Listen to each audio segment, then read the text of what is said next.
adults, we have parents, and our goal is really just to, get the dialogue going. I will typically record it unless you have an aversion to being recorded. Okay, good. That's good to know. And so I'll record it and I'll typically post it on social media. Of course, it'll be up on YouTube. I'll send you a link so you can send it out to friends, family, colleagues, etc.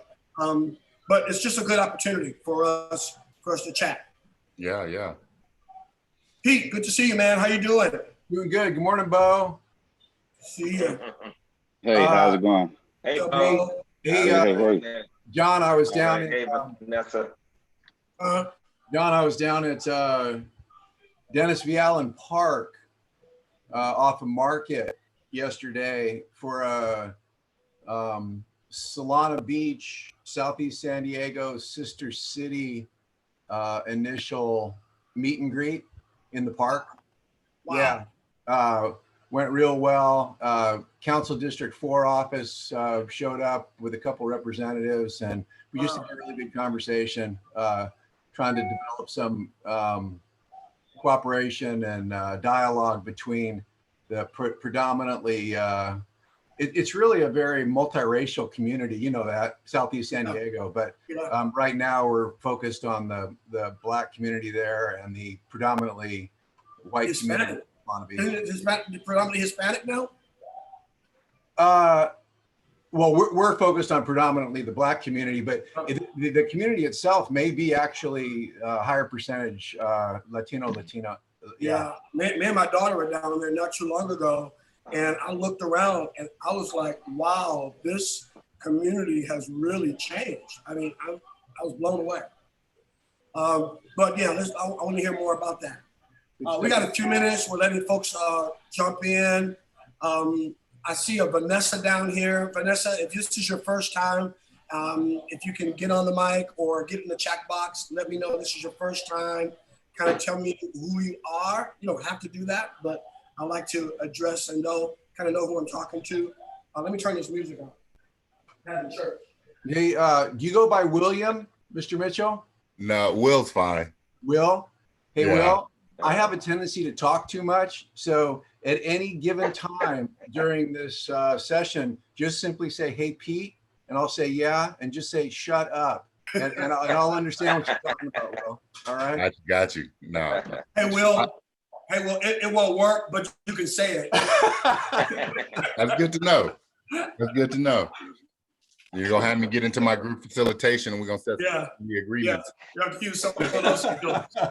Oh, you're going to make me agree to something. Okay, all right. Be that way. Bo Boston, how's the family? Everybody's doing well. Pastor doing well.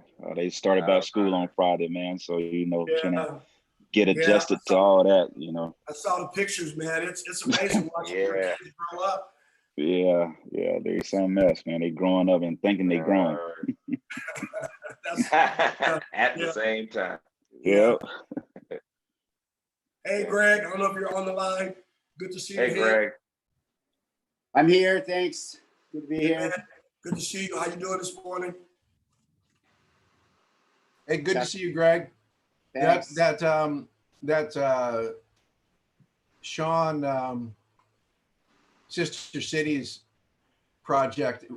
We went down to Southeast San Diego, had lunch in a park. Just FYI, it went real well. I'll brief you on it another time, but it was a good session. Good. Yeah. You have to let me know next time you do that, Pete. I want to go down there. Hey, Pete. Oh, I will, John. Hey, Pete. Yeah, Greg. Can you shut up?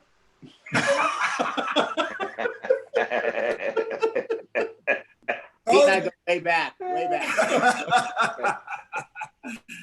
Hey guys, welcome to Let Them Speak, hosted by Aspire to Inspire, which is a 501c3 nonprofit corporation and connected to the New Birth Church.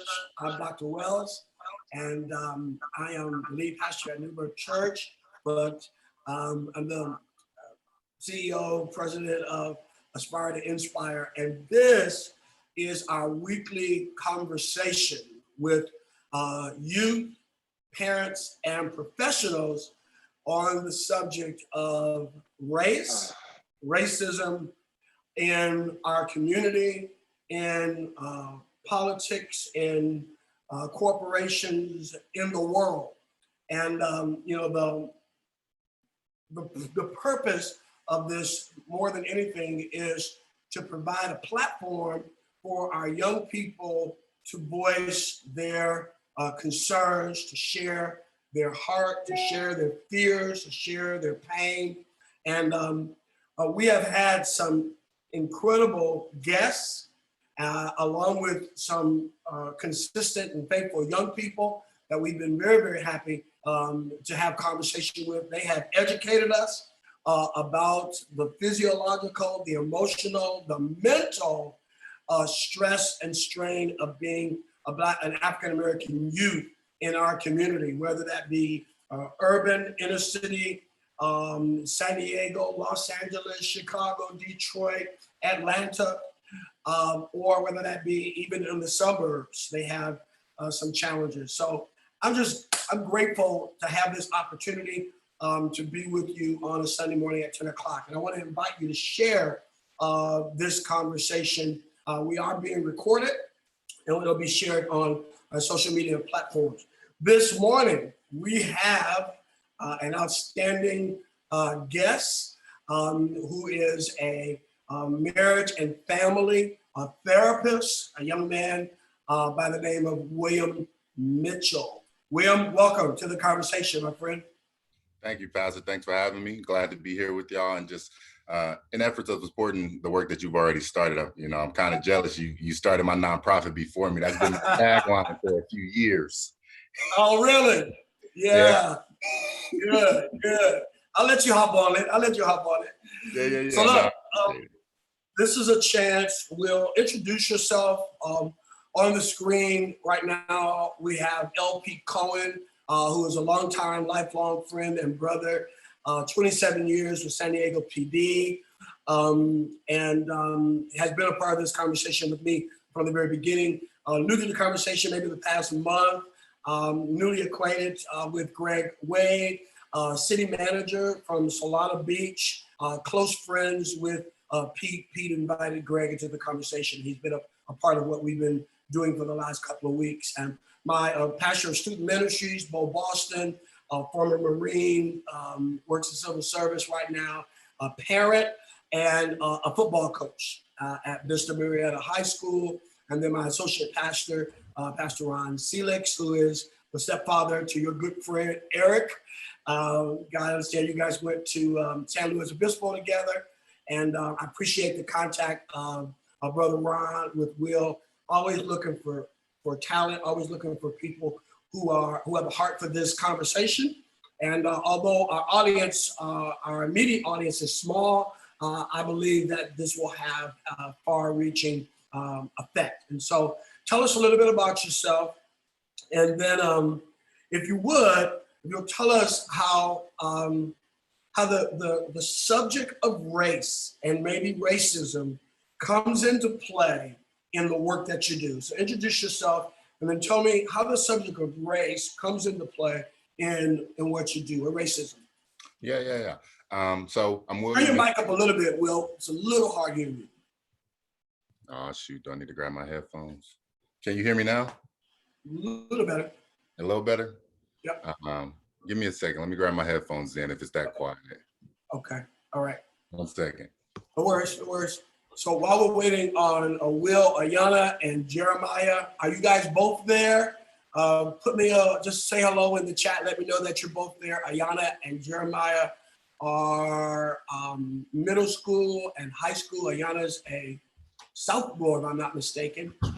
In high school, Jeremiah, I think, is a 7th grader in middle school. Just let me know that you're there. Vanessa, again, if you'll just let me know, if you're a school age, if you're a high schooler, a parent, you don't have to say anything if you choose not to. I just want to make sure that I'm providing you an opportunity to share in this conversation. All right? Go ahead, Will. Hey, can you hear me now? Yes, got you. Thank you. All right, glad to hear. So I'm Will Mitchell. I'm a licensed marriage and family therapist, as Pastor shared. working specifically here out of San Diego. I'm a transplant originally from the Bay Area, where I was born and raised, San Francisco, East Bay, all of there, urban community. And then, you know, my parents got some money, moved out to the suburbs. But, you know, that influence is still there. I'm strongly tied into my community as well, which really inspired a lot of the work that I do now. I'm the founder of Mitchell Therapeutic Services, specializing in working with couples, teenage boys, adult males, particularly those of color, battling different identity issues while looking to create a life that they find worthwhile.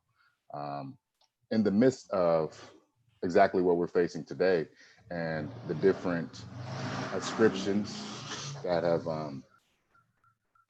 been projected onto us, and how do we navigate those waters and show up as proud individuals and living incongruent to our values and how that shows up in our world.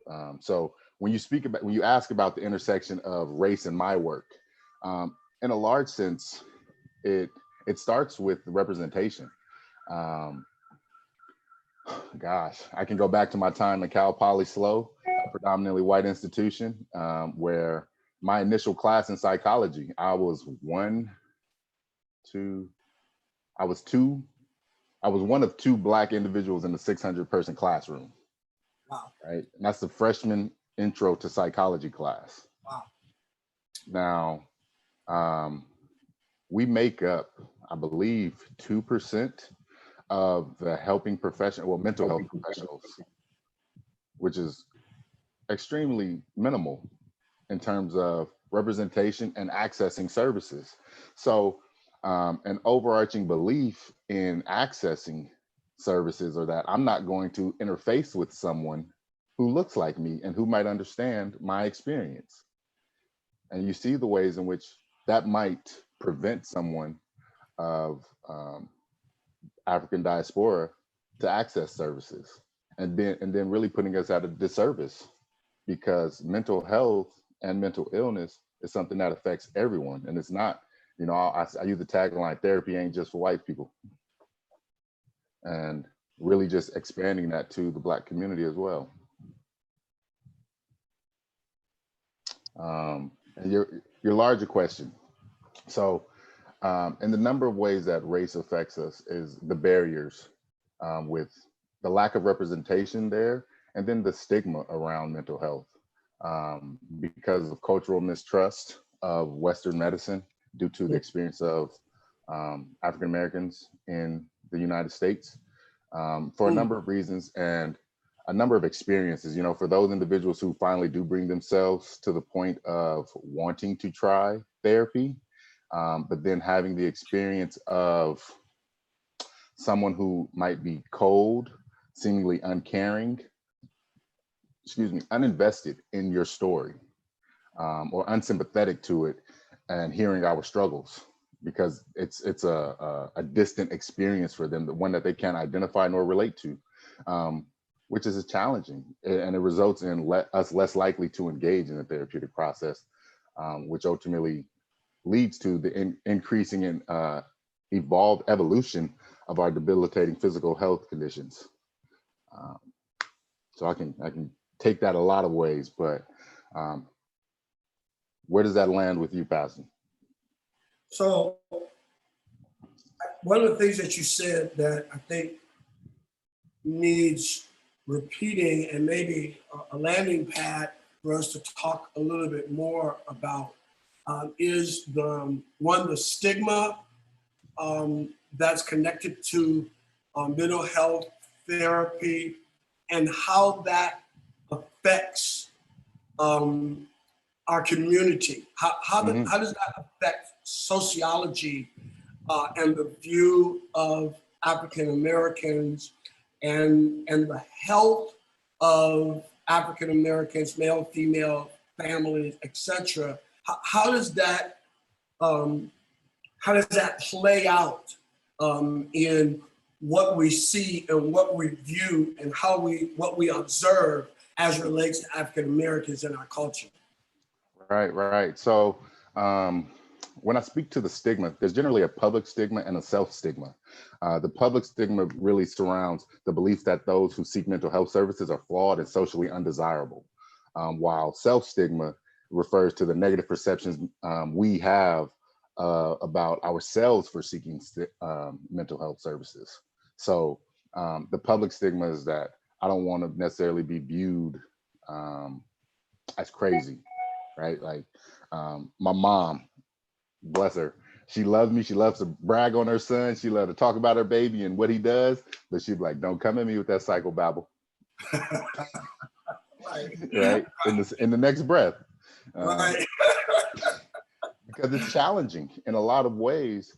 And so unpacking that stigma, it ultimately leads to what has been found essentially the top two things or reasons why we don't seek treatment. One are denial, and two, it's embarrassment and shame around seeking health and having to acknowledge that internal experience of something's going on. I don't know what it is, but I also don't want to language it out of concern of being judged. And very few spaces do we experience that non-judgmental approach? Is that received? And so it's being able to bypass that internal experience of concern and perceptions of other people. And then man, because I just think on so many levels, right? Of the ways in which the narratives we've been told, the narratives we use to describe ourselves, like the narrative of a strong Black individual and what that means, right? More so what it implies, right? Like I used to work under the narrative of God blessed me with strong shoulders or strong legs and broad shoulders to carry the weight of a lot. But ultimately, over time, I'm going to break down under that, right? He also made me human, so I'm not impervious to fatigue. And he also blessed me with community to share that burden with. He blessed me with a wife who's I'm equally yoked with, who can carry that burden with me. I'm not meant to carry this load alone and these struggles. And one of the pieces that helps us is, as a community, it's always been through stories and connection and how that brings us together. Now I said a mouthful there, Pastor. Yeah. So I want to dig into that some more because I am going somewhere with this, because we talk about this subject of racism in the Black amongst African Americans, directed, because that's the focus of our dialogue. But I guess I'm trying to help you to unpack how the mental health piece contributes to racist ideas and racist beliefs and racist practices, or is that just something we carry and it's not an external impact? Is it just internal? Is it just personal? Or does the issue of mental health, and obviously there's a long history of what African Americans have had to go through, obviously from across the transatlantic, and through the decades and centuries of mental abuse, right?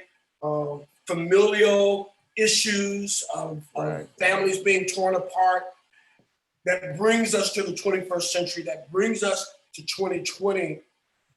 What do you see, and what might you even say to young people as it relates to their own mental health and how to navigate those borders as it relates to race? You follow where I'm going? Yeah. In so many words. One, just let's unpack mental health, right? The state of well-being, right? In which we recognize our abilities and the abilities to cope with normal stresses in life. Race isn't necessarily a normal stress for everyone, it is, or racism, excuse me, isn't a normal stress for everyone as much as it is for us and our existence. And that might be dependent upon your socioeconomic status, the environment you're in, and how pervasive it is in the communities in which you live in, but it will affect us at some point in our lives as Black people, when I say us. And so, but mental, and discerning between mental health and mental illness, right? Mental illness is diagnosable illnesses, anxiety, depression, PTSD, and a host of other that they got in this large book, the diagnostic manual. But mental health is the ways in which we cope and process with the daily stressors that we do face within in productive and fruitful ways. And so when you talk about stress, right? Not stress, but the racial stress that we faced over generations, right? And the ways in which that's been passed down transgenerationally, through the ways in which we've had to adapt to dealing with those racial tensions, and varies, right? And the ways in which people process through either community, through fighting, civil unrest. It manifests differently. And then there's also the piece of, go ahead. Well, I'm sorry, because I got to jump on this. So drill down. I've got Ayana and Jeremiah, who are middle schoolers. And, gotcha. They are going, and they're very. They have an Africana presence. Their parents are very strong, very strong African features and presence. Mm-hmm. Jeremiah is a gentle, smart kid. Ayana, beautiful African queen, princess with her afro. How does taking her strong and his strong African presence into a high school and into the middle school or into the community, and knowing that they've got this racial stress, right? One, they're in predominantly a very monolithic, a very monohomogeneous community. They're absolutely the minority amongst minorities. Talk about how they are able to cope mentally. They're able to cope with that racial distinctive. You follow where I'm going? Yeah. And Ayana and Jeremiah, I'm glad to see y'all here. And really, kudos to your family, right? Because there's this sense of just launching kids into the world without preparing them for it. And specifically, we do our African diaspora kids a disservice if we don't affirm their Blackness before they get into the world, because the world's going to tell them one thing about themselves that may be contrary to the values that their family holds, and the messages that they're necessarily ingesting at home. So be proud in your hair, right? Be proud in your Black features that people are paying for out here, right? But having the explicit conversations around that. And then how do you cope with that so much as a middle schooler is prayerfully through open communication with your folks. And the few safe individuals that you have in a Pastor Wells or in your larger network, when confronted, right? The most difficult piece of it is the isolating that takes place when we have an experience, and we don't necessarily we have this inner turmoil of, I don't know if that was what I thought it was, because as people of color, we can perceive things through a certain lens, and we always filter through, I don't say we always filter, but for myself, I filter a lot of things through race. And was that because I'm a Black man? And you might deal with the stress of constantly being filtering, especially if you're in a predominantly white community, in which you just have differing experiences than your peers, who might not have these interactions that you share in the sense of, I think of a young client that I worked with who lives in one of these predominantly white communities, and they were into the same things, but then as they got older, 14, 15, they started having different experiences where he started, the interactions he was having with his larger community were different than the ones his peers were having. And then he started to experience different things in terms of microaggressions, right? That ultimately break down to micro insults, micro invalidations. And microaggressions are ultimately minor slights that affect us, whether consciously or unconsciously intended. And so some of these micro insults that you might have are someone making a mock, commenting on your hair, right? Calling it kinky, coily, nappy, and us partaking in the, not confronting necessarily the jokes that take place predominantly in adolescence. And those things not necessarily. That adds to the daily stress. You know, those comments, can I touch your hair, or touching uninvited, etc. Right. And I appreciate where you're going, and I just want to push a little bit, because I want these young people to really understand why this conversation is important. How does those stressors show up, and what do they do with it? What are the behaviors that they may find themselves exhibiting, or they may observe from other African Americans, and how should they cope with those manifestations? Well, I'd be sensitive to how should they cope, because coping is learned, and one is taught in how we process and deal with things, because you never know how you're going to respond in the face of something specific. And so even having that expectation of how I should cope in the face of it, and then if I have something different, if I have a differing experience in that moment, but how it adds to the stressors, how it builds on it, and the behaviors more so are, you might find yourself withdrawing, right? You might be an outgoing person, you might be highly engaged, and then you might find yourself falling back, being less involved in your peer groups, not necessarily wanting to go to middle school, pre-COVID, you know, birthday parties, sleepovers. You might find yourself falling back, or even in school, right? Finding yourself becoming less vocal, less verbal in class, less participative, and maybe even irritable and angry, right? Because of the slights, right? So I had an issue as a young man where I was constantly questioned in, particularly in math subjects. And for anyone that's been through math,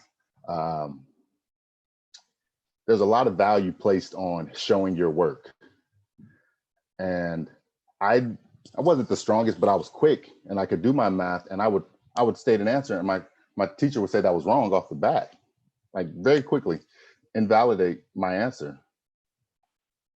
And which would cause me to question my intellect when I knew I was right, and she was wrong.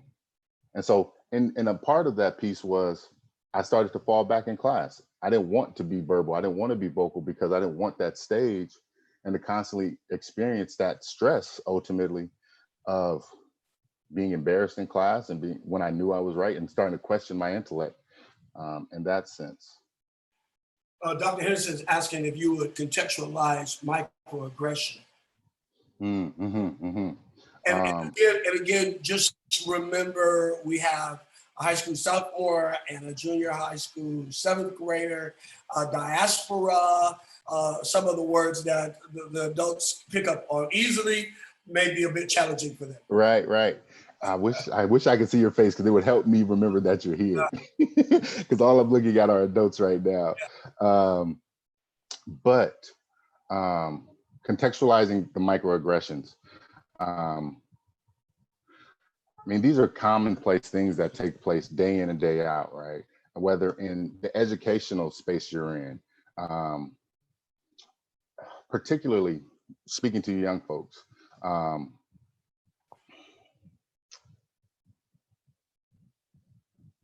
I think about the ways in which your experience might find you having your intellect questioned. It might have you having Gosh, let me think back to being in middle school. Who you're expected to associate with, attributing certain things to your dress, your garb. I think back to, in this TikTok age, the expectation that you can dance because of the prevalent culture, and the expectation that you're athletic, and these stereotypes that might cause you to question if you aren't necessarily into sports, or you aren't into dance, or you aren't into rap, or R&B, or predominantly held beliefs of what Black individuals of the African diaspora might be into. And that might cause you to question some things. And so, but these are expected of you, or anticipated that this is something that you're interested in. And that just might not be the case. Does that help clarify for you? I'm looking at Dr. Henderson. I think you're muted. I can't. Brother William, man, I understand, but I think sometimes I didn't want the experience to get lost. Got you. Language to get lost with the experience. So I was just asking to contextualize it for the young folk. Yeah. Question is. Appreciate it. Yeah, I do appreciate that. So let me open it up. I'm interested in hearing Pete's question and Greg's question, and maybe even Patrice. By the way, William, Patrice is over in Bahrain with their military husband, a major. They're good friends of mine. Dr. Henderson, a very good friend of mine, who is now on the faculty at Fresno State University as a clinical. Go ahead, Doc. And so I'm interested in the link.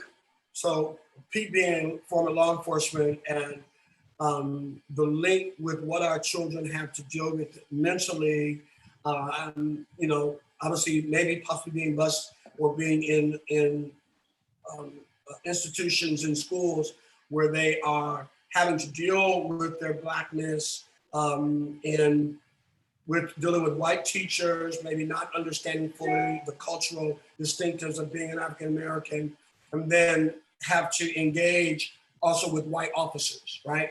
Same may be true as relates to being in a white community, maybe the parents drive into Solana Beach or whatever, and having to have that kind of engagement. So I'm curious to hear what your questions are.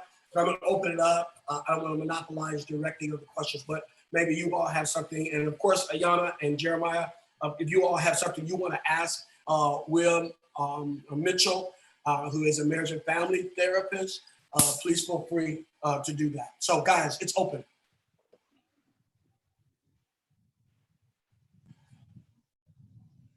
So this is one of my favorite topics. Yeah.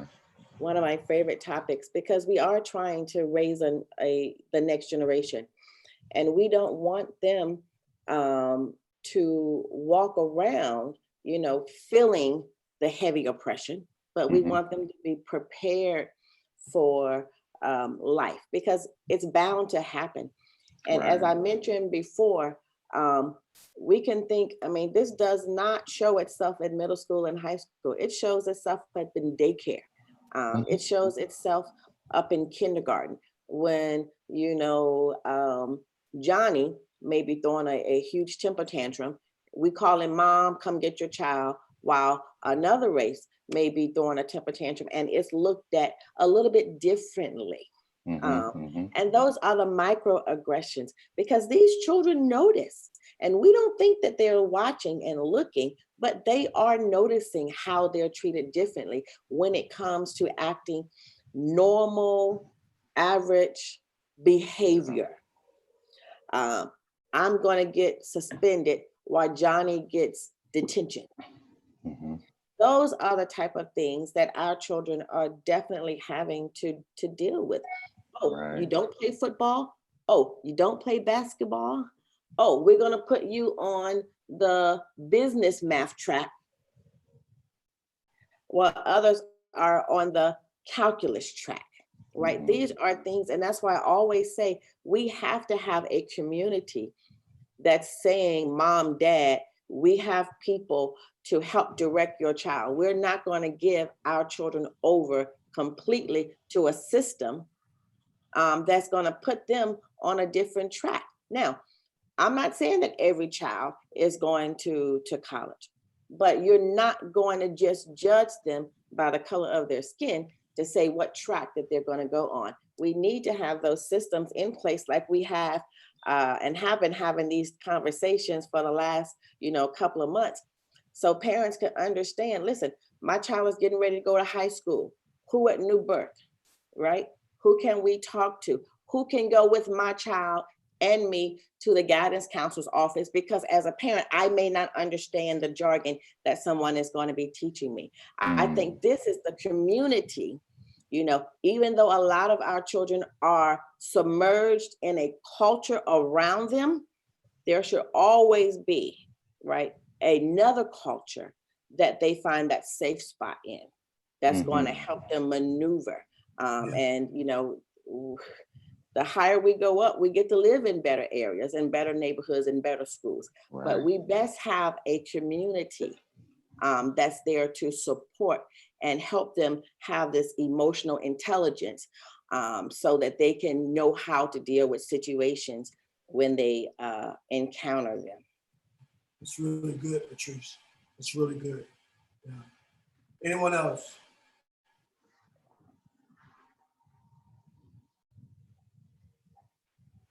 Well, I'm not exactly sure how I want to maybe tie in some law enforcement topics here, but I guess one thing I would mention is over time, I guess I haven't heard the term microaggression in a while. I'm familiar with it, but I haven't heard it in a little while. And so when I heard it this morning, my immediate response to that was, what's the difference between a microaggression and a macroaggression? I think it kind of depends on the individual who's being aggressed. So I'm not even sure I like that term, because the damage is what I'm curious about, not whether or not I think it's small or large. Go ahead and respond to that one. And then I have another observation as well. Right. It's a very valid reflection on it, right? Because it's the same thing as trauma. Trauma and events that you might experience might affect me very differently in how I process that. And what we identify as trauma is all on the person who had the individual experience, right? And the ways in which we're, I guess, socialized to it, and the desensitization to certain things that's pervasive in certain communities, right? Like I remember growing up as a young boy and playing the game of 2 for flinching, right? Where someone would attempt to punch you, and if you flinch, you got punched, right? But ultimately how that works against our natural, innate physiological reactions of fight or flight, right? But now we start to dumb down this, or cut off more so, these reflexes that are, and now I might not be as responsive to an actual threat because I've conditioned myself to not respond. And so in that same vein of what you're talking about in terms of microaggressions versus macroaggressions would more so be very intentional. And in the vein of microaggressions, it would be considered a microassault if it's very overt. And it all comes down to one, how the person receives it, but 2, the microaggression speaks to how nuanced it is, how pervasive it is, and that they're everyday verbal, nonverbal, and environmental things, right? Of how welcoming, how, in terms of our young people, like how receptive is a teacher to your questioning of an understanding of a concept, right? Or the unintended response to, oh, you should know that, And that now I feel like this isn't a safe space for me as a young person, for Ayana or Jeremiah, to ask a question in this class where I see my peers, my colleague, not my colleague, my fellow students get more grace when they ask a question. And then another observation would be that one of the things I'm struggling with, I struggle with a lot of things right now when it comes to this work that we're attempting to accomplish, is when it comes to law enforcement, I really put a lot of the responsibility on the law enforcement officer when it comes to the interactions that occur on the street. You know, we've talked even in this setting, we've talked about, well, how should a young person respond to a law? How does a young Black girl or boy or young adult or even adult, how should they behave when a law enforcement officer approaches them? And I struggle with that because I really think it's imperative that that law enforcement is properly prepared to contact anybody. And certainly if you're working in a predominantly Black community or predominantly multi-racial community, then we know in law enforcement, we know you're going to need to be prepared for that. So why is it that we're not spending more time preparing the human minds that we're asking to do this work to engage in those interactions? Even myself, I go down to we started a Sister Cities project, Solana Beach, predominantly white, very, very white, not predominantly, extremely. And Southeast San Diego, very multicultural at this point. There is a significant African-American Black community there. And so Sister Cities, Southeast San Diego, Solana Beach, went down to the first meet and greet in a park in Southeast San Diego yesterday. There were about 10 of us there, a couple of people from the local council district office, really good conversation. But even myself, 27 years in law enforcement, 5 years retired, Dennis V. Allen Park. I know that park. I worked in that neighborhood for 9 years. I know that park. I know that neighborhood. I know what was going on there from 1989 to 1997. I don't really know much about what's going on there today, but it's almost like I was having flashbacks. I drove towards the park. I get close, I drive towards the park. On the south side of the park, the same spot where we were dealing with the drug transactions, there's a group of people. Large park. 80% of the park is completely empty. They're all congregated in this one location. And then when I drive in, I see a hand-to-hand transaction. I don't know if it was a hand-to-hand transaction from my vantage point as I was driving up. I don't know if they were handing off a bag of chips or a cookie or a sandwich or something to drink. I have no idea what it was. But even in my mind, as I walk up, I begin to think and see, from a law enforcement perspective, am I looking to see what I want to see? Would I have the same approach, Greg Wade, to driving towards Fletcher Cove? And if there were white, and it's a predominantly white crowd, right? Do I think the same thing when I drive towards Fletcher Cove, which is a half a mile from here? When I approach, I have to go by there to go to the post office every day. When I see people standing there and I see people exchanging something, am I thinking to myself, is this a drug transaction? These are the kind of conversations. I mean, in law enforcement, I don't recall in 27 years having these kinds of conversations. And yet I think that these are the kinds of conversations that we need to be having in the law enforcement community. Right. If I can respond, Pete, I appreciate it, because a lot of what you're speaking to, one, is an implicit bias, right? Due to the work that you've done, and for whether you want to call it over policing of that community or appropriate policing versus the experiences at Solana Beach Park, where you might not, if you had spent your 27 years up there in that park and paid attention to the hand-to-hand transactions, then you might have that same lens.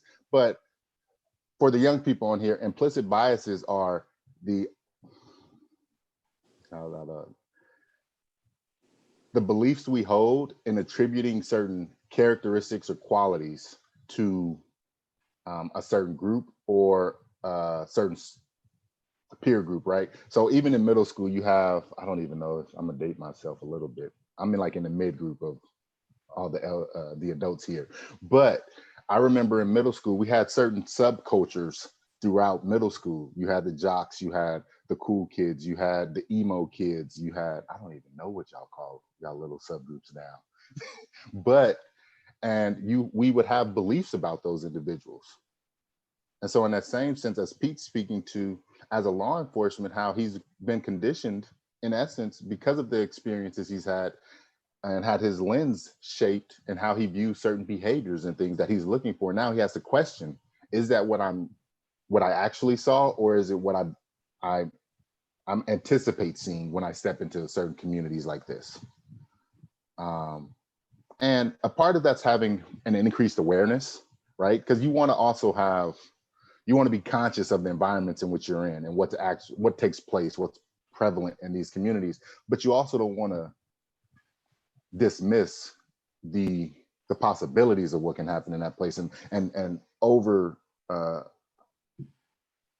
underestimate the good people still in those communities, right? And a lot of the people that do negative things get a lot of the focus, and it takes away from the hardworking blue collar individuals that live in that same community, live across the street from that park, who are just trying to live life, but have a few individuals in their community that detract from that and who bring a lot of negative attention to that community. And I think just one quick follow-up, and then I'll mute myself. And that is that I also struggle with the whole concept of what we've done pertaining to scheduling of drugs, Schedule 1, Schedule 2, Schedule 3, and the laws associated with those drugs. You're going to start a conversation here, as well as the sentencing for individuals who are charged with either possession or sale of those drugs. Even when I was, throughout my law enforcement career, I have to throw in there that I was approaching it like many law enforcement officers. I really believed I was approaching the activity responsibly, and with as much as limiting my biases as much as possible. Yeah. As much as humanly possible. However, I think as a society or from a systemic perspective, I think we really deal very poorly with drug addiction. And I'm concerned also certainly about who's profiting from the drug sales. And I think we all know that there's a lot of concern regarding that, across the board, both in the public sector and the private sector, as far as who's profiting from the drug trade. Right. You're getting into a lot of systemic things and the intentions, the motivations behind the policing of certain communities, the criminalizing of certain communities. Like it's the most it's the most absurd thing now that, health magazines are touting cannabis and yoga when we still have a large community of individuals incarcerated for cannabis charges, right? And the ways that they convict these individuals despite the initial cannabis charges, because now I got into custody and now I might have gotten into a fist fight and now I received another charge and can't be let out just because my initial charge was cannabis, but because I acquired a new charge because of the system you put me in. Right? Yeah, it's a very serious downward spiral. Absolutely. Yeah, very much so. Yeah. But I also want to speak to this part of it, right?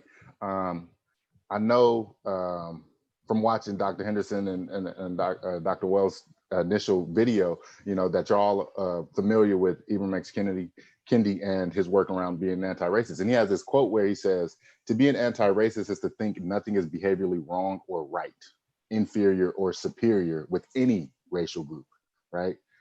And so more so seeing it that people behave positively or negatively, not a certain people behave positively or negatively.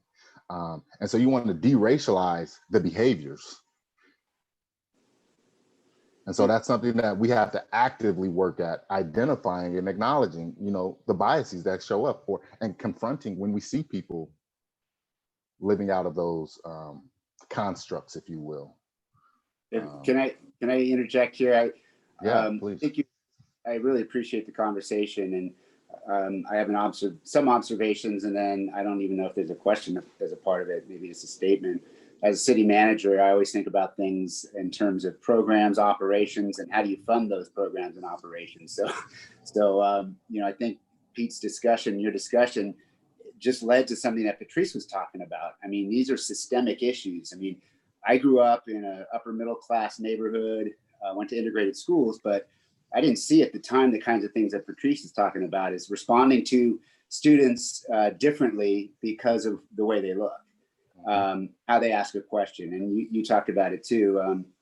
And that's systemic, and that requires a long-term change in order to effectuate a different outcome, right? And so we're just, I think, just scratching the surface here.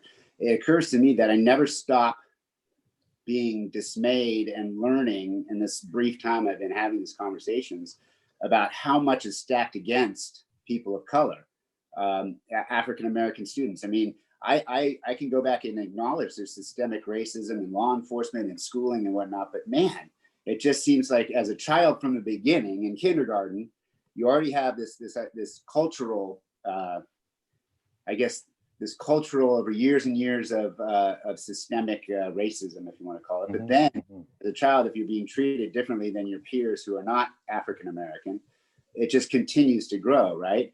And so to me, it's got to be, much like Pete was talking about educating officers, I would think it's got to be about educating our teachers, about how to deal with people. And then for the young kids on this call, I was highly sensitive as a high school student. You know, I remember being highly sensitive, and I still to this day, what people think about me affects me far too much. And I'll admit that, you know, and I've sought outside help, and the idea of mental illness and drug addiction, those things are all tied together, right? But for an African-American student, the decks are stacked against. I mean, I went to treatment or counseling when I was in high school. There's two things that I think that operate.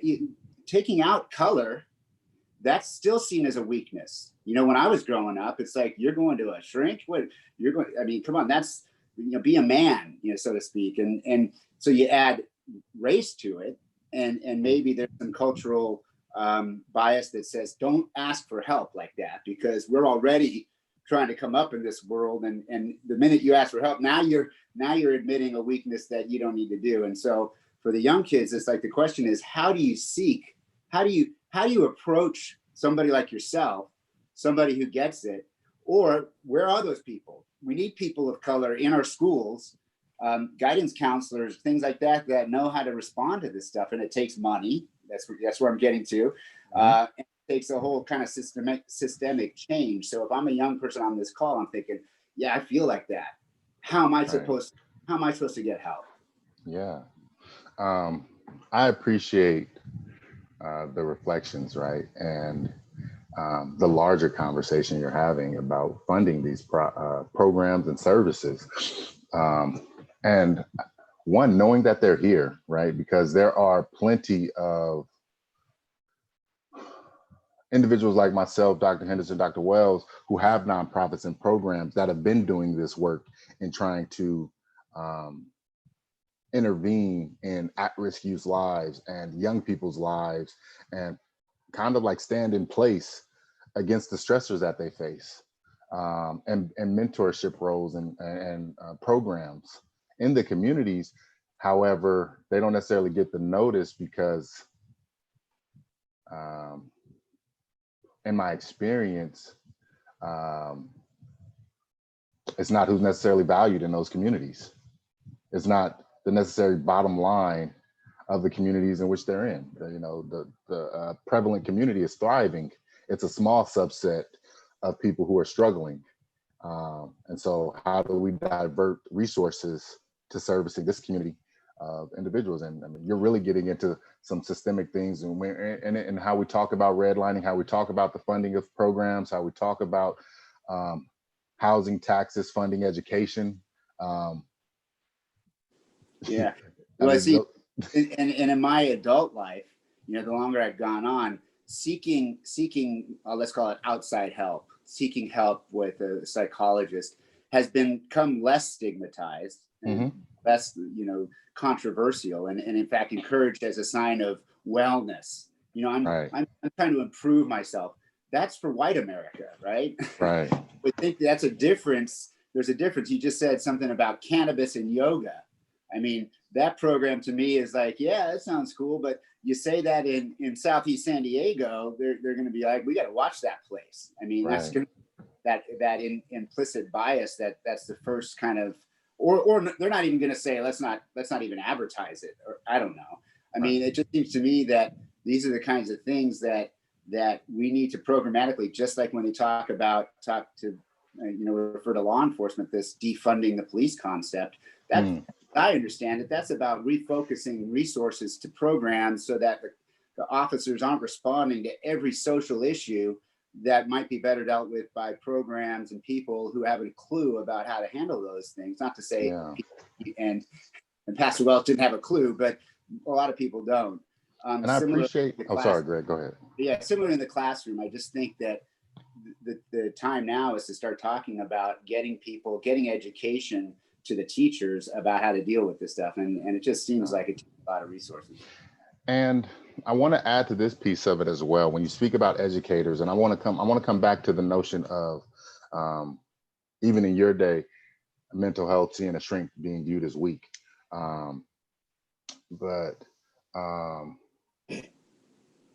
Having the explicit conversation, many people don't want, like, being tagged racist is the scariest thing for a non-person of color. Not being associated, being attributed with it. Like, I don't want to be in that realm of having that associated with me.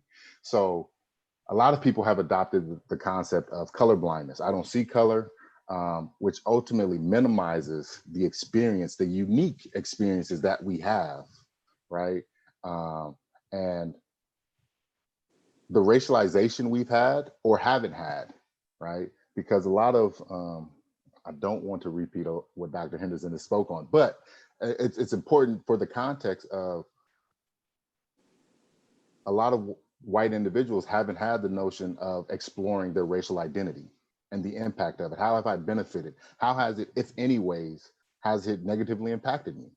Whereas from the start, you know, you spoke to, I think the young man's name was Deshaun, had spoke about growing up with a target and not being able to remove that because it's the color of my skin and being viewed in a certain way.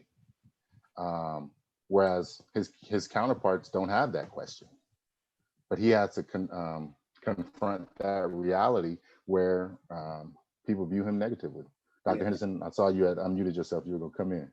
I want to hear from Dr. Henderson. I just want to say, for the benefit of the young people on this call, it is not a sign of weakness to say to anybody, I need help, I need to talk about this. It's just not. In fact, it's a sign of strength. I mean, that to me is something that we got to instill in our kids from the youngest age possible, that is not a sign of weakness. And I'm here to say it's benefited me personally as a person and as an adult, but I just want that to be made clear, at least from my perspective. And I have to follow up with this young man, Greg Wade. When I was a high school water polo coach, was one of my star players on my team in high school. And Greg, I'm very proud of you, the man that you've become. And I just wanted to throw that out there.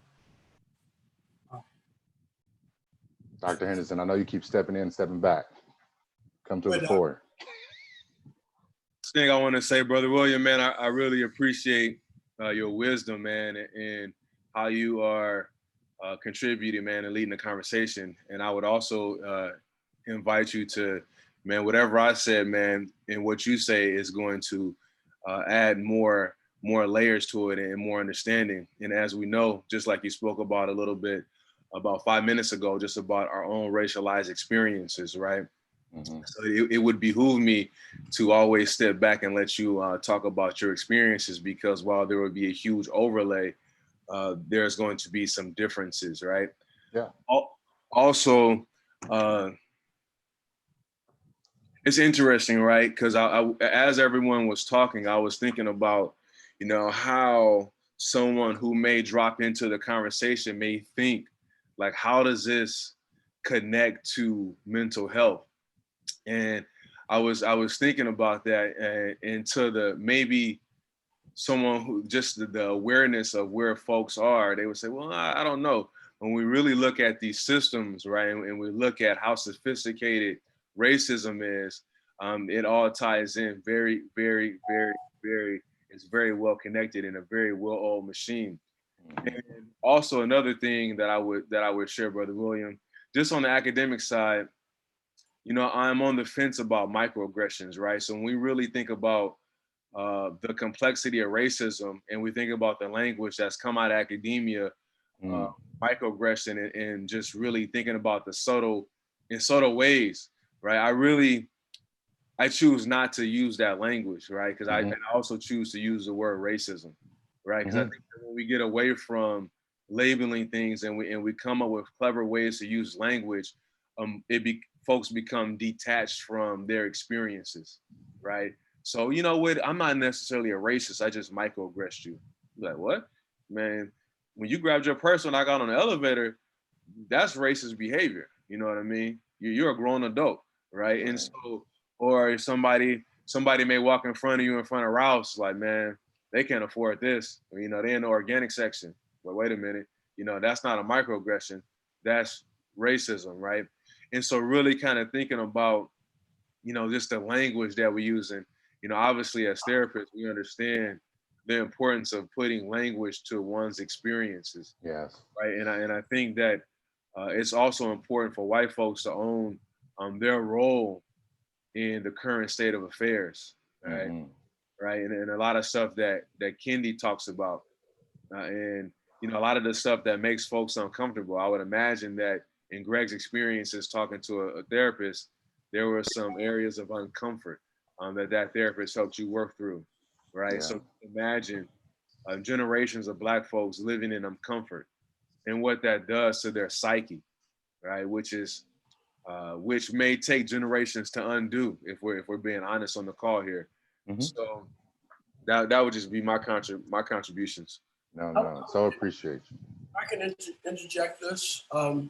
Again, for the sake of our young people, both who are on the call, parents who are on the call, and those who will view this post broadcast, and that is, I really want our young people and our parents to be in tune with what is going on mentally in their minds. What's going, I want my encouragement is to be aware of what's going on in your mind, your thought process, and not just discard or deny, but to process that and have understanding of why you're feeling what you're feeling, and use the tools and resources. Although, to your point, they may be few, there are people, there are advocates. And I'm speaking to Ayana and Jeremiah, but I'm also speaking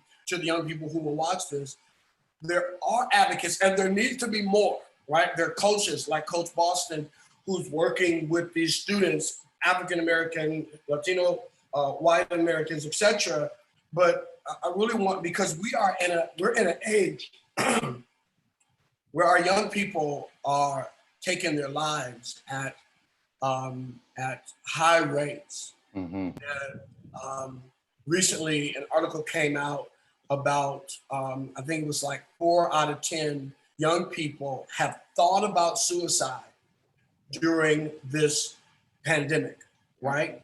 I personally, as an adult who have all the tools available to me, including human resources, like, this is too much to bear, right? And I've heard people over and over and over again just say, I think I'm meeting with my members on Zoom now, just to let them vent And, you know, I've got members just calling just to cry, right? And so we who are adults are wrestling with those things. And I'm grateful. I've got good friends. I've got family my children who are not far from me. But if we're wrestling with those things, then we can only imagine what our young people are dealing with. And you add the pandemic with the racial issues, with the whole discussion of not Black lives, all lives. When you add all of that to it, and it is a complex mental struggle. Right. So I really want, and I applaud you, William, and I thank you for pursuing this field of study, and Dr. Henderson and Patrice and those of you who are in this arena. And you may not have the vocational title, Coach Boston, Nicole Hazel as a parent, as an educator, you know, but we all have a responsibility to helping our young people to be mentally and emotionally and socially healthy. Yes. And if I can, I'm just expanding on that, right? And the ways in which this manifests and shows up in your young people's lives, right? With anxiety, your kid might not make you aware of it, but know that they might have excessive worry about current events. Like what's going on if my parent leaves this household and they come across an officer or they get into it, and having conversations around that and normalizing the experience of the fear and helping them to acknowledge it if it's there, the excessive worry around it. Not normalize the experience of interactions with the cops, but increasing awareness and emotional language about the worry and the fears around the current events that are taking place. And then also wanting to examine,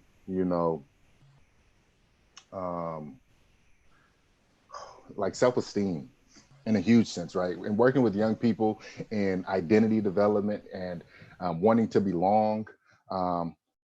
The messaging that we start to take on and internalize, right? What belief do I start to believe, right? Working in this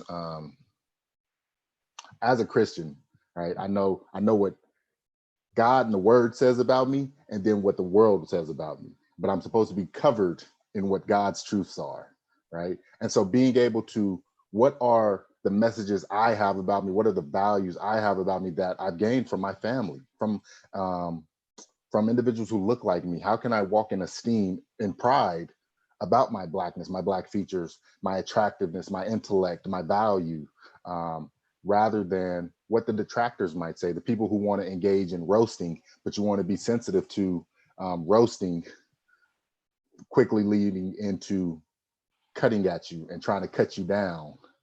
And these roasters turn into haters and detractors trying to knock you down, young people. And then, for parents, I want to encourage you to ask your kids about their social media if they have it. And if you don't believe they have it, trust that they likely do through some access.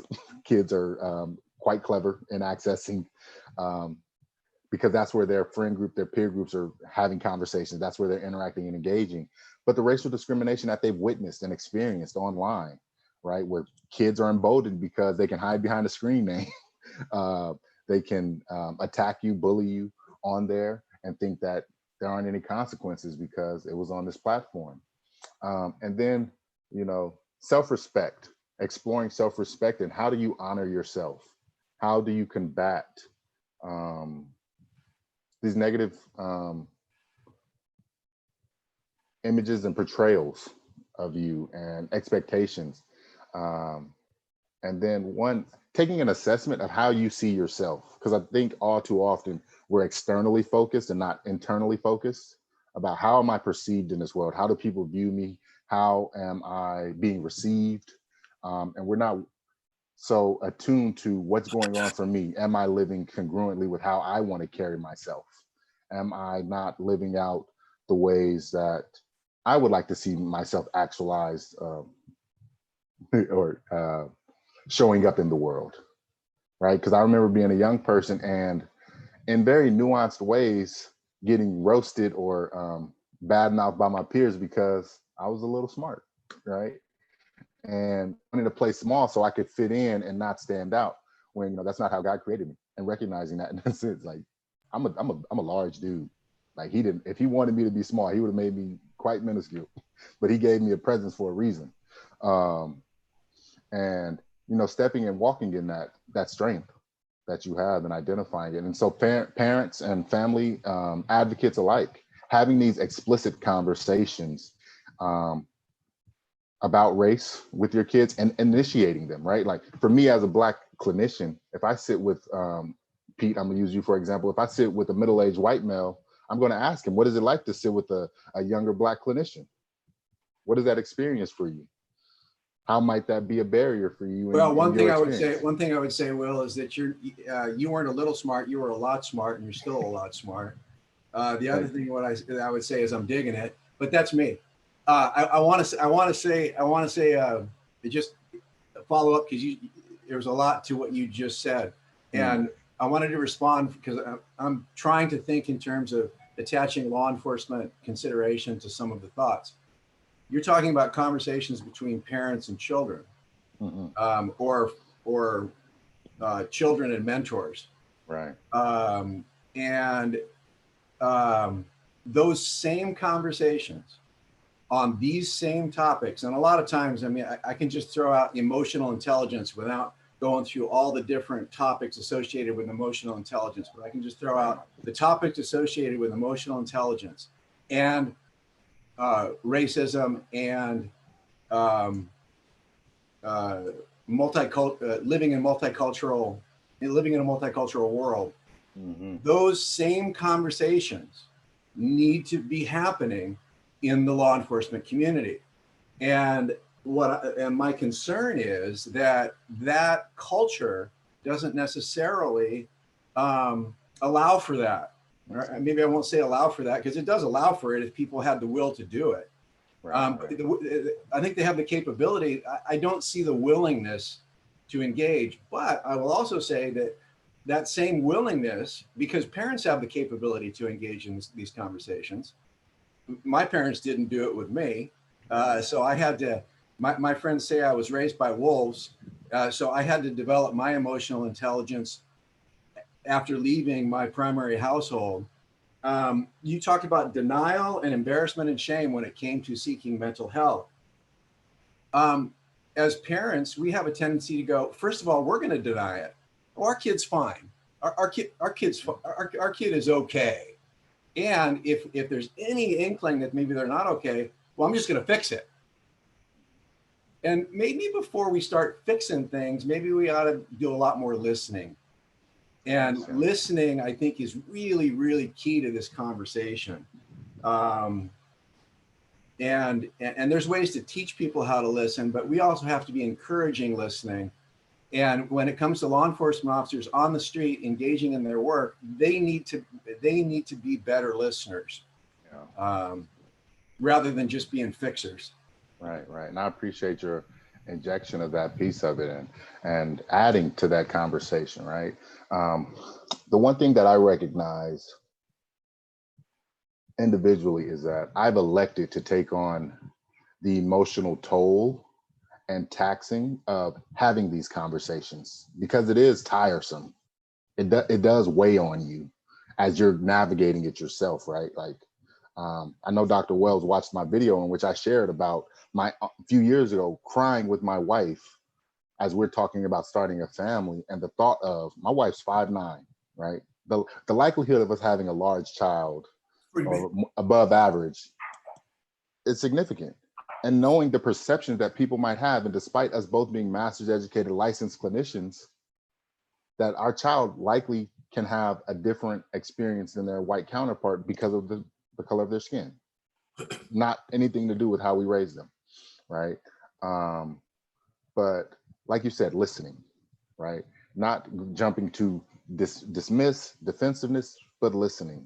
And I bring it back to, I've elected to have these conversations and take on the toll of that work. Now, the same can be asked and demanded of our white peers in law enforcement, right? Like I do diversity, equity, inclusion conversations and talks and 2.5-hour facilitations where people come and check a box because they got to get their cultural sensitivity training.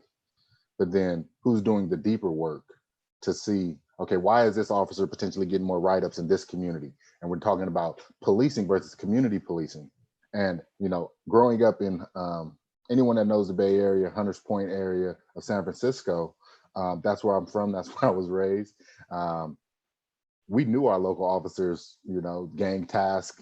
We knew those individuals because they jumped out, and they didn't want it because, one, they knew the fluidity of the situation, that if they jumped into certain communities where it's one way in, one way out, they were at a high risk because they don't necessarily know the neighborhood.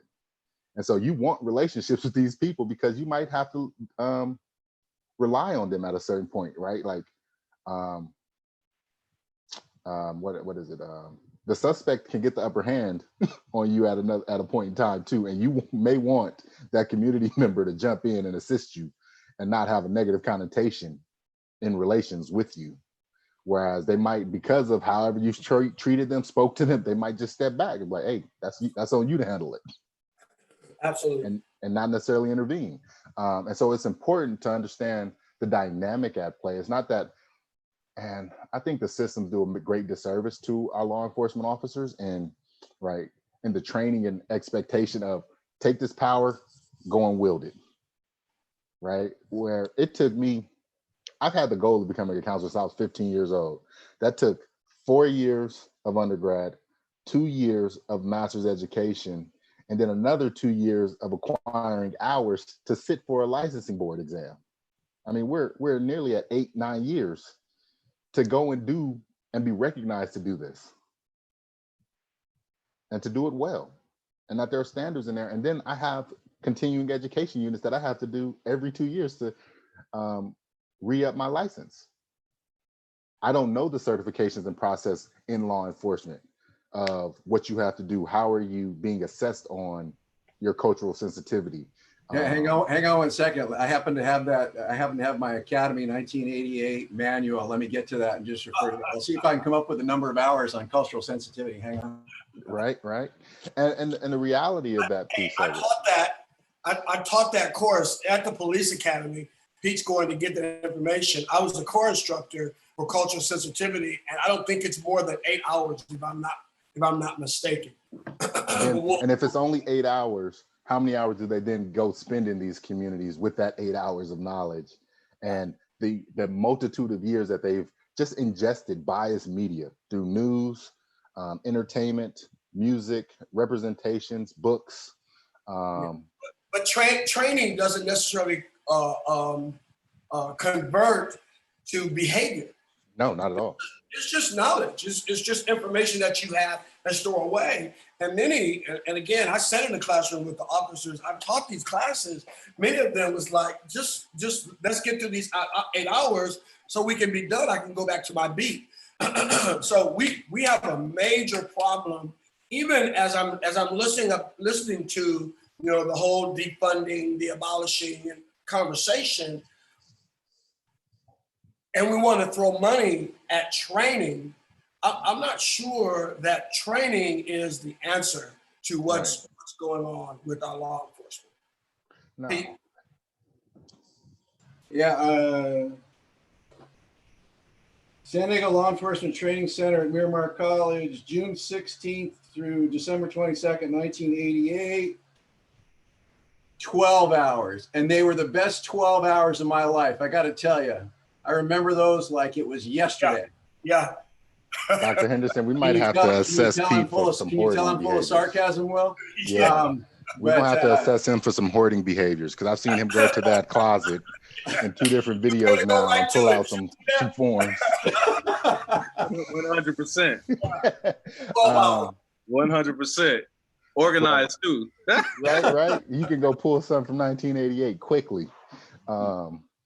But I mean, Dr. Wells, you bring up a valid point, right? And the practicality of that. I don't want to dismiss the fact that I spoke to assessment, right? And how do we assess the nature of the efficacy in these communities? What are your relations, right? Like when you did a training, I don't know if they did this in your time, but there's a survey at the end of it, the Heck yeah. effectiveness of your training, right? And you get graded based on that. Heck yeah. But are we going out and polling these communities about the race relations between officers and the communities and the beats in which they're working? Are we taking those into consideration, or are we discounting them because, of course, they're going to defend their people? Of course, they're going to defend their communities, rather than recognizing that there are individuals in that community who want to see better relations. You know, I want to throw this out as an observation, and I'm not exactly sure when the observation came about. I'm sure I dealt with it over the years, but over the last few years, I've had a lot of time over the last 5 years since retirement to do a lot of reflection.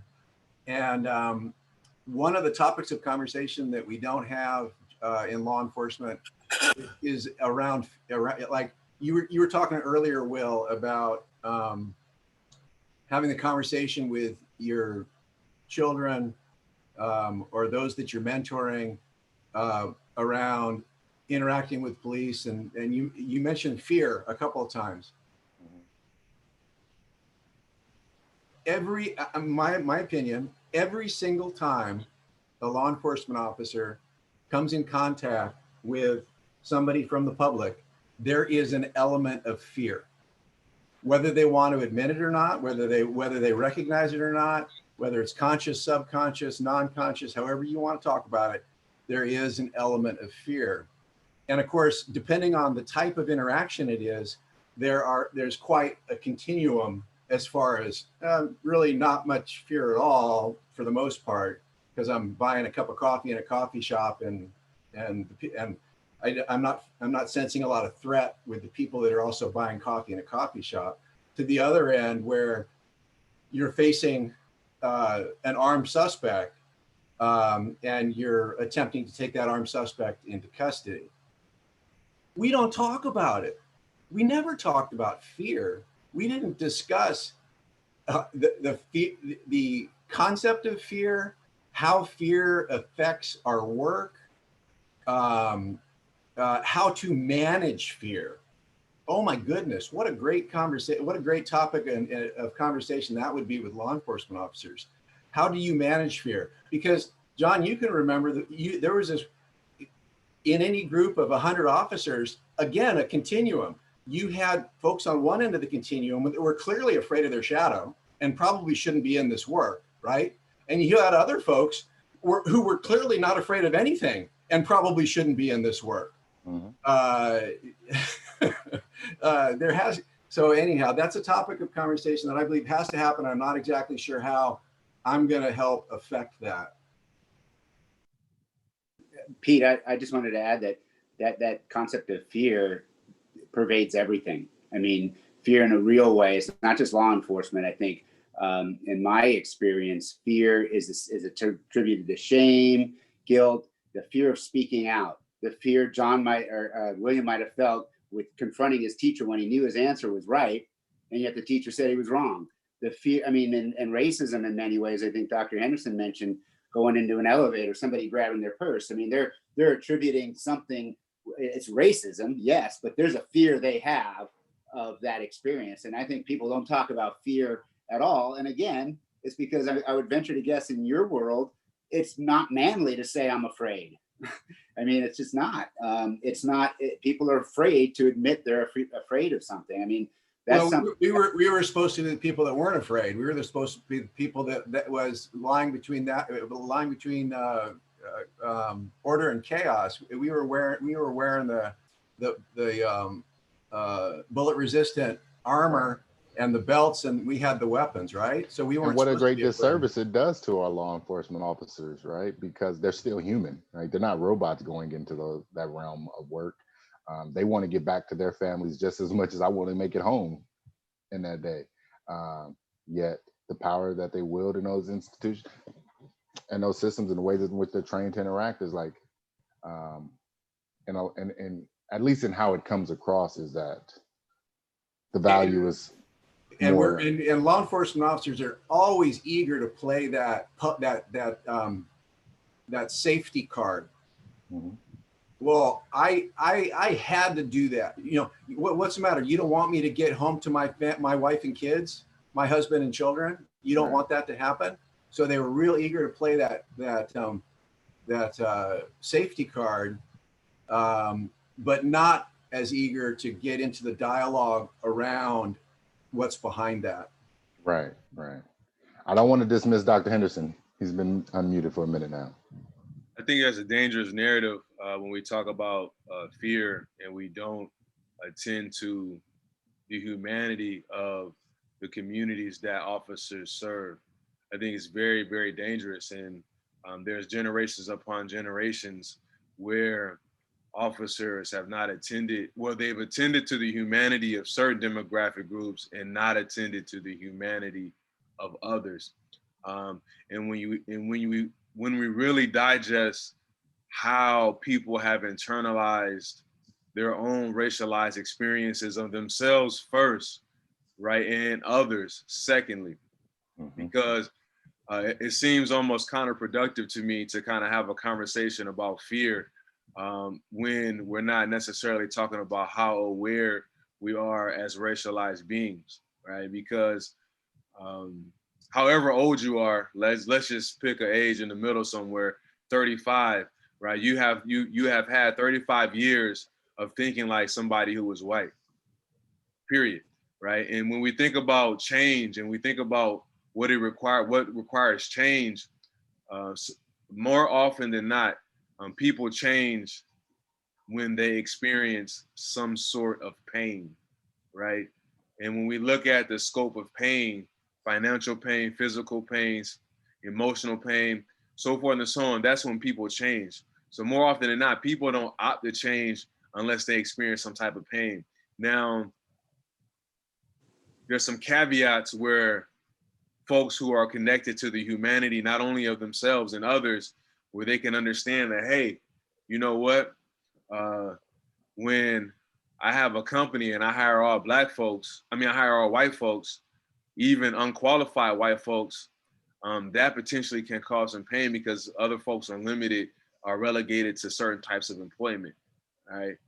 And so when we really get to kind of have these discussions, and so I think that when we really think about fear, right, and we kind of glaze over that all folks have fear, we're not attending to the narratives that police have terrorized neighborhoods, right? So it's not out of the realm of consciousness that if a cop look at me and I'm not in a good mood because that cop was looking at me, then there's some unresolved pain, right? Generationally there. I'm just looking at this cop like, man, you know, and you have some unchoice words maybe, right? Or you have to go above and beyond to show that your humanity when you get pulled over, right? Not that you should not say yes, sir, no, sir. Like, come on, man. Like really. And those officers, I believe that all officers, absolutely. I think you said racialized experience, but yeah, I think the topic of fear is we're not only discussing the fear that's within an individual, the fear that's within an organization, the fear that's within a culture, but as well the fear that exists in the community and the fear that exists within the individual that we're approaching. The emotional intelligence that it takes on the part of a cerebral cortex and limbic system to make a traffic stop, go up to the window and have the individual goes, man, what are you stopping me for? Right? Well, that's not a personal offense. That wasn't a personal offense.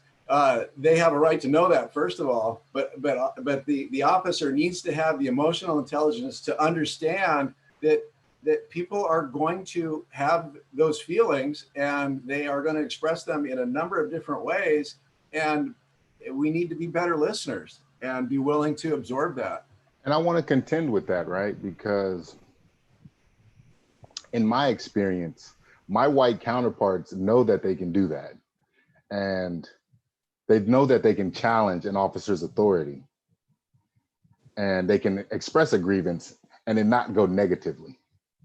And therefore, and even in instances, you know, not blanketing, you know, every officer, in more instances than not, the officer just receives it, does whatever the stop was, and they move on, where it might escalate, because of some implicit biases or explicit biases, because of the color of my skin, because of the interactions you've had with this community, or because of the way I dress, you perceive that I'm up to something. And oh, well, I'm also assuming that the stop's a legitimate stop, and somebody wasn't stopped because of the color of their skin. Yeah, yeah. If it's a legitimate stop, or it's a legitimate investigation, or if a police officer is doing their work, and yeah, no, it's absolutely important that we need to be discussing our individual ability to, or we need to be discussing our biases, Extremely. the biases that we have. Yeah. Yeah. And being willing to hold one another accountable, right? Even in the face of, right? Like, as one officer who's with another officer, if you question, if you have a tinge of a sense that something in that interaction wasn't right, to have a conversation with your fellow officer after the engagement, whether out of the earshot of the person you pulled over or something, but Yeah, challenging the notion. You're absolutely right. Well, that doesn't happen enough either. Yeah, officers challenging each other, absolutely. And because in any piece of holding one another accountable, it's like, I want us to be better. I want to hold us to whatever the standard is. Whereas I'm a call a young dude out of like, yo, you was wrong in that interaction, right? I would want him to intervene and hold me accountable to the standards and values in which I claim to hold. Guys, ladies, and gentlemen, we've talked about a lot of things, a lot of very useful, helpful things. Can we close this with, where do we go from here? We're talking about race and mental illness, mental health therapy for young people. What last words would we say to Ayana and Jeremiah and other young people who may watch this conversation later, and parents later? What will give me a parting word in regards to race, therapy, and getting better, getting whole, getting help. Right.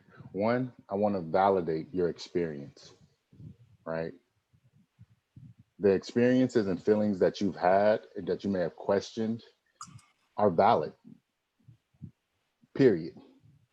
So you want the young person to validate their experience. You want the parent to validate their experience. You want the teacher to validate their experience as theirs. As theirs, right? And then be curious. How can I support you in those things? And then for the young person, what is it that I need more than anything? What is it that I'm needing after having had this experience, right? Like, I might just need you to listen, right? And that's the sole reason I'm in this field, right?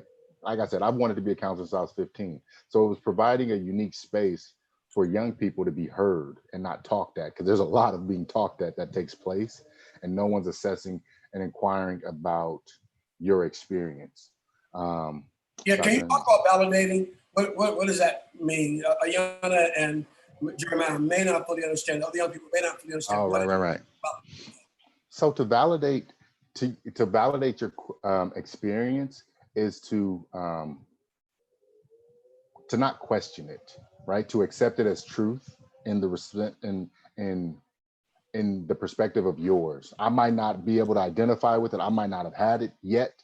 Because of the way it's affecting you, I can see that it was hard. I can see that it hurt. I can see that it made you sad. I can see that it's challenging for you and how hard it must be to navigate that, right? And the importance of being believed, right? That's what validation is. It's being believed for what it is that my experience, what it is that I'm saying, and not having it questioned in that sense. Okay. So the parent, the teacher has to possess a degree of empathy and a degree of desire to know, to understand, to discover. That for some parents and for some teachers, that's a challenge. But that's something that needs to be developed if our young people are going to be whole, if they're going to be healthy. We have to be willing, not even always kind of like a husband, we're fix-it guys, right? Our wives tell us, there's a problem and we want to fix the problem, right? But sometimes they just want to tell us the problem. They don't want our solution. They want us to just listen. And so really developing the skill and the technique of learning to listen effectively. Yes. What else? Anybody want to add to what's the takeaway from this conversation? What we want our young people to know, how to be healthy, etc. Of course I do, but I'm not. Please, Pete, you can. Anybody else? Agree with everything that has been said today. I think this is an excellent discussion to have with our, Ayana and Jeremiah. But like I had mentioned before, one thing I don't want is to put the weight. I don't want our youth to feel the weight of, I think it was mentioned before, we have a lot working against them. We don't want them to leave home and walk into a school system and then think, well, why am I even here? Because, I'm going to be discriminated against. There's racism. So we don't want them to carry that. We just want to empower them to be able to know how to handle that. And I think as parents, especially my mom, and I remember watching the Cosby Show years ago, and they told the story of, what do our kids have to worry about? I had to walk to school 7 miles in the snow, uphill both ways. And just because our children they don't have to do what we did or what my mom, sometimes we can take what they're going through and belittle it because it was not our experience. Our experience, we think, was so much worse. We didn't put them in these nicer neighborhoods, right? We didn't put them in schools, with huge gyms and all kind of languages and different sports. So what's wrong with their life?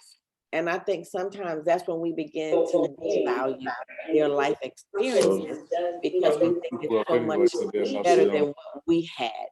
So I think this was really good for as parents, for us to look into those discussions. I remember here with our kids, even in Bahrain, watching the George Floyd. You can't sit your kids in front of the TV and have them watch that and not have a discussion. You have to have a discussion.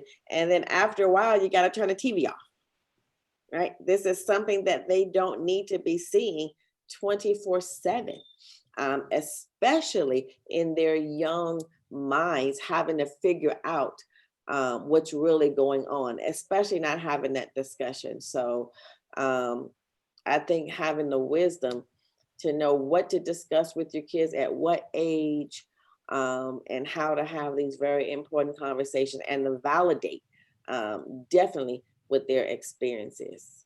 So it sounds to me like, Teresa, and you brought this up a few times before, and I respect and appreciate your sensitivity to the weight of this issue of race, that beyond the external weight, the internal, meaning the familial weight that we may place on them, even as we have this discussion. Be careful of this, think about this, don't allow this. And so that weight you're talking about, that you would encourage us to be careful that we don't send them out with this extra baggage of awareness and Afrocentrism, let's fight the man.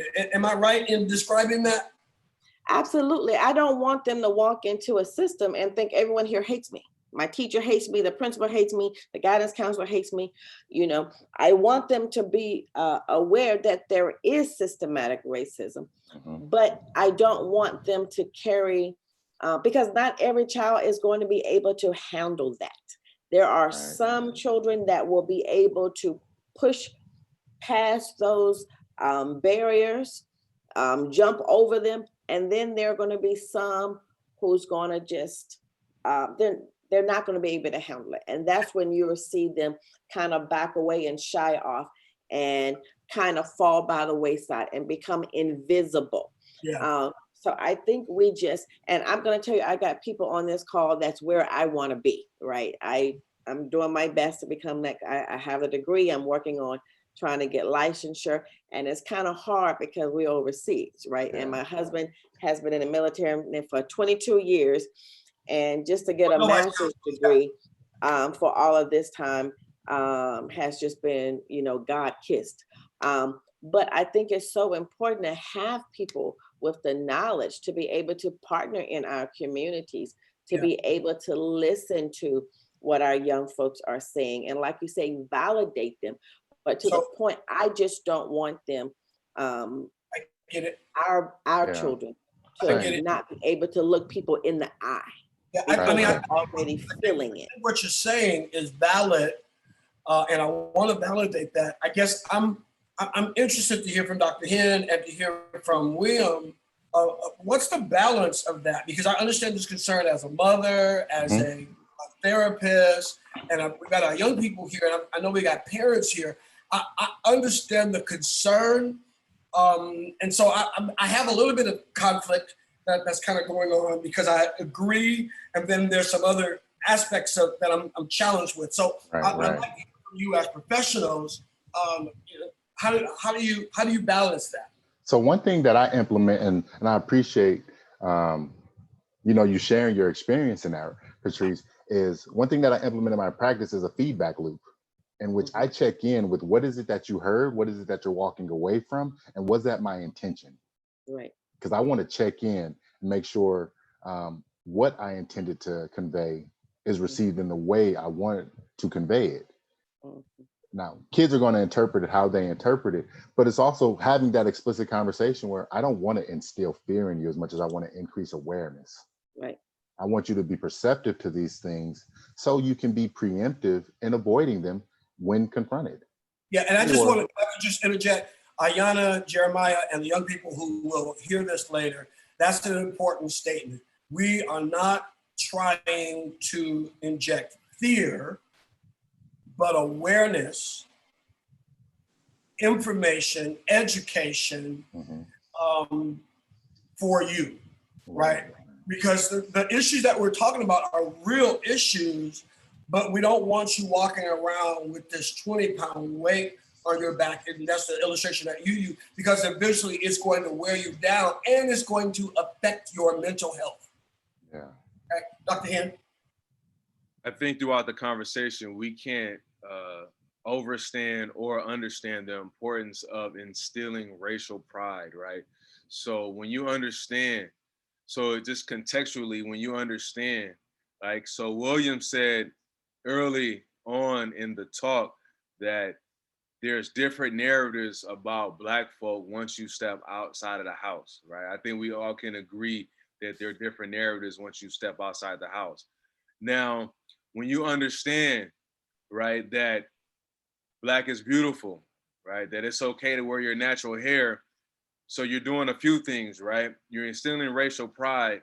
You're also validating, right? So when I think about validation, I think about providing truth to one's experience, right? I can't say that enough.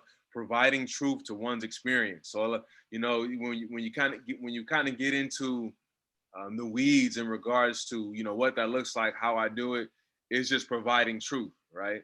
And then like what William added on to that is, okay, checking in, right? So that's why I'm huge on the language, right?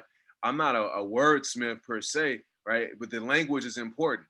So making sure Ayanna and Jeremiah have language to provide to their experiences, right? Because walking away from this conversation and thinking that they're not wise, they don't have the intellectual prowess to understand, I think would do them and us a disservice, right? And also, I would add another crease as parents, as folk who are at least 15 years older than young folk. I think it behooves us to remain connected to our lived experiences. I think sometimes we get up there in age, right, and we're removed from our lived experiences, right? Like, okay, in junior high, so let me back up a little bit, I'm getting too excited. So as early as 3 years old, right, children began to understand difference, right? And as they continue to live, the meaning is attached to the color of their skin. So when Patrice says, I don't want them to carry that weight, right? We can, and also too, not to be too presumptuous, and we can change the system. So don't hear me saying that. It's like, okay, who are the folks closest to my concentric circle, if we're thinking about a dartboard, family, kinship network, so forth and so on. So really kind of understanding those things. It's so important to instill racial pride, right? So as a young person, I can disclose my mom and dad took us to MLK, the MLK celebration. My mom's been taking MLK off since I can remember, since I've been alive. She said, son, I ain't going to work for nobody. I said, this is Martin Luther King Day, and I'm taking it off. They got something to say, they come holler at me, right? And so, and that's just, that's a narrative. My mom, until I was 33, got me a Valentine's present, even when I was away at getting my PhD. Son, black is beautiful. Black love. Don't be afraid. Don't be afraid to understand that. Until I was 33, that my mom did this, right? And so when I walk into the academy, right, which we know is Ivory, right, which we know is inherently Western, and these folks are looking at me, and I'm not looking for validation from nobody, right? So when you continue to instill racialized pride, you know, our children are not seeking validation in these oppressive places. So Patrice is that's very important, because when you look to, let's say we talked about the institution of policing, right? So when you look to a police officer to validate behavior, right, you're going to be chasing around, you're going to be chasing your tail, right? You're going to incur anxiety, right? Stress. That weight moves from 20 pounds to 40 pounds, right? So really kind of understanding that when you have that racialized pride, you understand that, yes or no, sir, I respect the law. Also, I know the law. So you're not going to talk to me, you're not going to speak to me this way, right? I understand that black is beautiful. Black is not, whatever you understand black to be, I'm an exception to that rule, right? And so those are some of the things that we walk away with. And so until the young folks on the call, I really want to encourage you. I really want to invite you to understand that black is beautiful does not mean being anti-white, right? It doesn't mean that you can't date interracially. What it means is that your black skin, people have paid a price for that, right? God has anointed you to be sun-kissed, right? And to walk with your head up. And as parents, we can begin to provide truth to those experiences. That'll be my take. And more than anything, be resourceful, right? If I can't talk to my parent because they don't have the necessary emotional intelligence to meet me where I'm at, to keep seeking someone, right? Because when I have a client who's in crisis, don't stop at the first person who doesn't meet that need. Go until you find someone that can meet your need in that moment. And that can be taxing in its piece, or an advocate, a teacher, an educator, anyone, to be resourceful in pursuit of finding someone who will validate you and recognize it, like, if they don't believe you, that's not the person. And you don't need to prove your existence nor experience to that individual. If I can say one more thing, I remember when my kids were we were in 29 Palms, California. This is when President Barack Obama was elected. And they were in private schools, evangelical private school. I think it was 3 Blacks, 2 of which were mine at the school. And I remember when he got elected, I remember the sadness that was prevalent over the whole school. I mean, it was just a sadness. And I remember going home and thinking, we're not taking those kids to that church on Sunday. They had to go to the school, but on Sunday, and this was before I met Dr. Wells, guess what? We hit down the mountain and we went to Bishop Blake's church. It's because I wanted my children, what was it, Dr. Wells? I saw you say something. West Angeles. West Angeles. We went from 29 Palms, California, and we drove down to West Angeles, Church of God in Christ, because I wanted my Black children, whether we agreed with everything that he agreed with politically, this was still an important time in history. And I wanted our family to be seated with other African Americans in a celebratory status, because that's what they needed, because their surroundings you would have thought it was, the end of the world.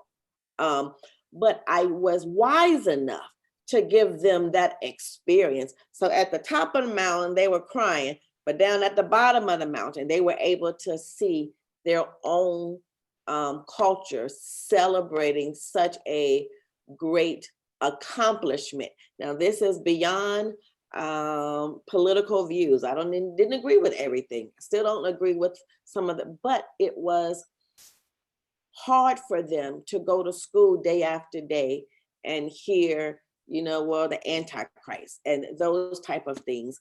So we had to do something for my Black children to take some pride in this experience.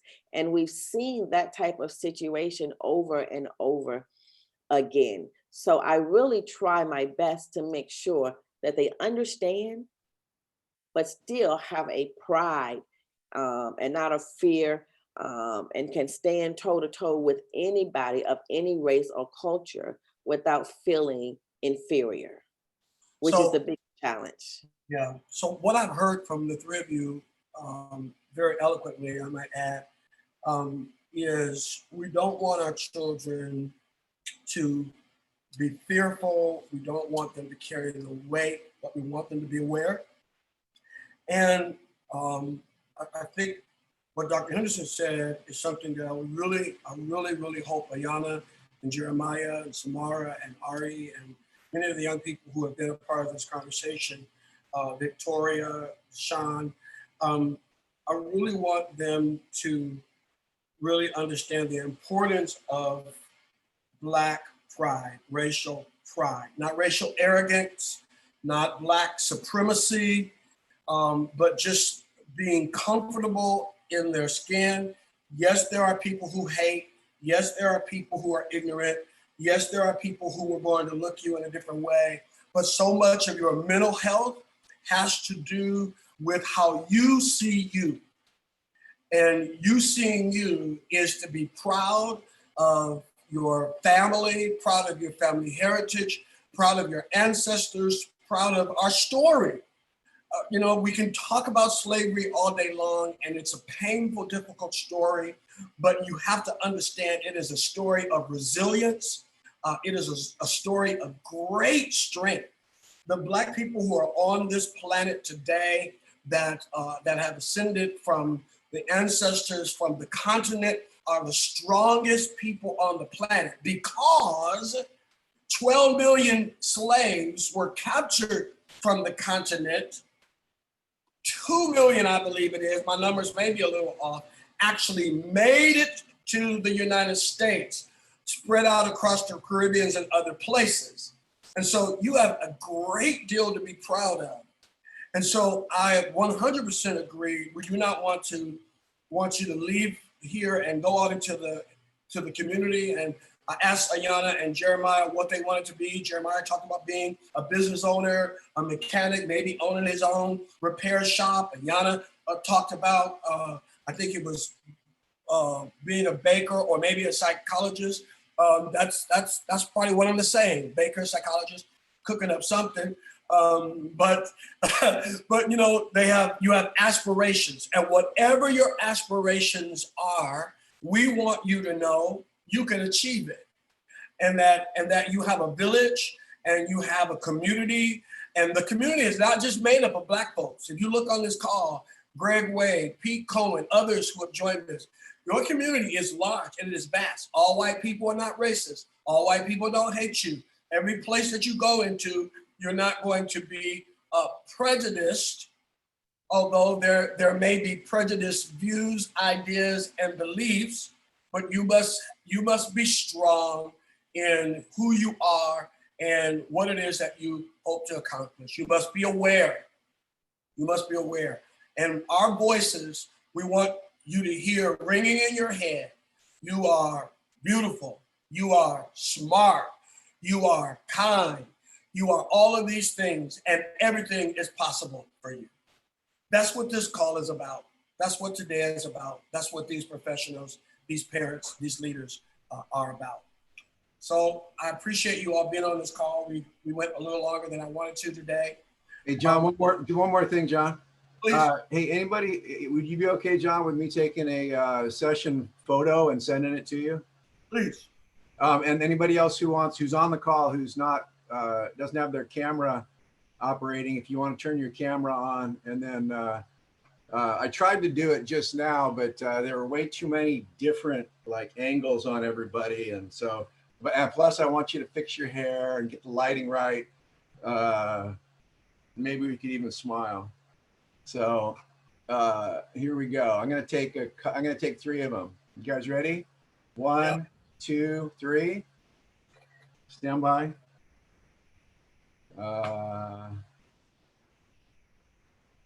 Ready? 1, 2. Greg, stop laughing at me. 3. One more.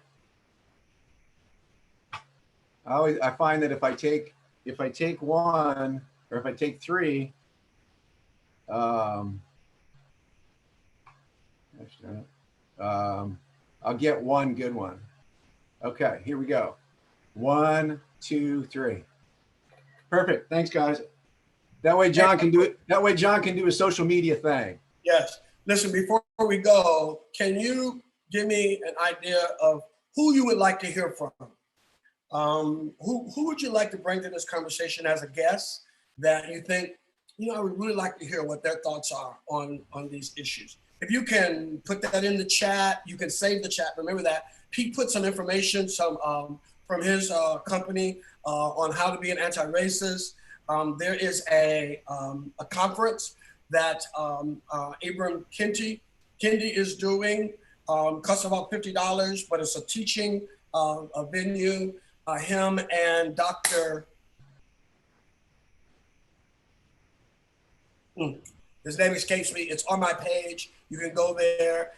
There's also a free, I think Greg, you sent out the free conference that's coming up or conversation that's coming up on that. You can drop that in the chat as well.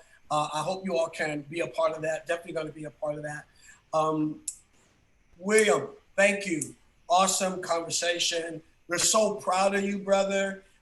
You are a shining star, and we thank God for the work that you're doing. Your wife is blessed, and I'm sure you're blessed more with her. I'll tell Eric that you did an outstanding job. You represented well.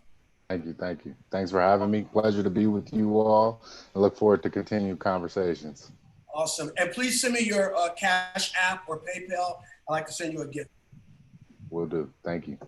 Take care, everybody. Have a good week. Have a great one.